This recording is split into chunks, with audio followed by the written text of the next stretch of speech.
Άκουσε λίγο κολλητέ μου. Κοίταξε στα μάτια και τη γνώμη σου, απλά πες μου. Δεν ήταν εκείνη που είχα φανταστεί και νόμιζα πως θα έκανα με αυτή καλή αρχή. Αλλά στην τελική δεν πήρα τίποτα γιατί ήταν εγωίστρια και εγωκεντρική.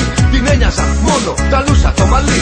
Και όπου κι αν περνούσε ήθελε κόκκινο χαλί στρωμένο. Ίσιο ούτε κάτσελα κομμένο. Γιατί παστηθείς μόνο τον κόσμο τρελαμένο.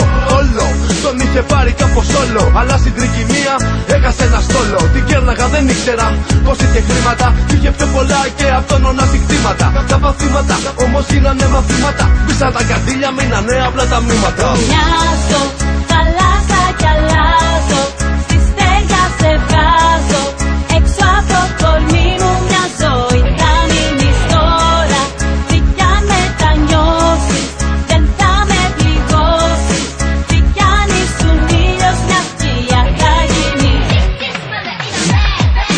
Τώρα θα διασκεδάζω, μέσα μου το φωνάζω. Χωριά σου το γιορτάζω. Την πάρτι μου για χάρη σου πλέον δεν θυσιάσω. Μόνο μπροστά κοιτάζω, παίζω και δεν διστάζω. Μόνο σε μένα τάζω. Τα στέκια που γυρνούσα τώρα λάνι μου αλλάζω.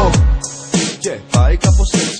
Πες με εσύ ρε φίλε, πως είμαι λάθος. 2 χρόνια έχασα το ύψος και το βάθος. Το πρωί ξυπνούσε, με λέγε καλημέρα. Και κοιτούσα έξω να δω αν ήταν μέρα. Εμπιστοσύνη, καμία να, μα την Παναγία. Έκανα τα πάντα για να φαίνεται κυρία. Τους φίλους μου, τους παράτησα και η ουσία ήταν να μείνω με άδεια τα ταμεία. Μαζί της έκανα όνειρα, εκείνη μόνο πονήρα. Σχέδια, ετοίμαζε για μένα και για τον καθένα. Η κάθε αγκαλιά της ήταν ένα ψέμα. Και το αγαπώ της ξεθόριασε σαν ξένα. Μπορεί αυτό να έχει γίνει και σε σένα. Από το βορρά να σου θε και στην κορφή κανέλα. Στην τελική για πάρτι μου ζω, κι άλλο κανένα. Και έτσι μες στην τρέλα μου φωνάζω χαμογέλα.